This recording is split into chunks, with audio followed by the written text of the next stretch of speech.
We are Onyx Imaging.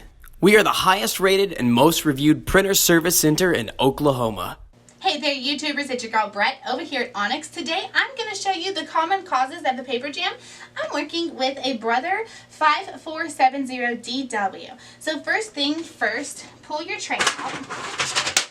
And then you see these little tabs at the very top here. These are going to be your max level indicators.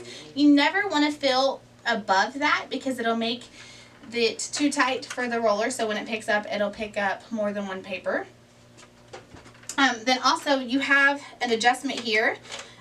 So this you want to make sure it's in the right position for that size of paper. As you see, if it's too tight, then it'll make it unable to pick up the paper. Also, another thing is if you are adding paper to your printer, what you want to try is you take your old paper with your new paper, mix them together, then you want to fan that out. Sometimes if there's condensation in the air, it can make the paper stick together, which causes the rollers to pick up more than one and result causing a jam. So go ahead and fan that out. You can, and then you want to line that up,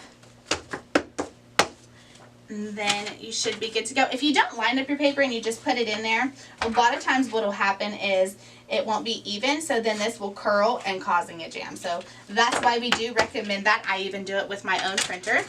Once you put the paper in there, you should be good to go. If you're seeing a lot of paper jams, it may be time for you to put your printer in for a service. If you guys are in any need of supplies or quotes, give your girl Brett a call and have a great day. Thank you for watching. If you're interested in how you can receive free labor on all of your service calls, as well as how to qualify for free printer upgrades, contact us today. We are here for all of your printer and office supply needs.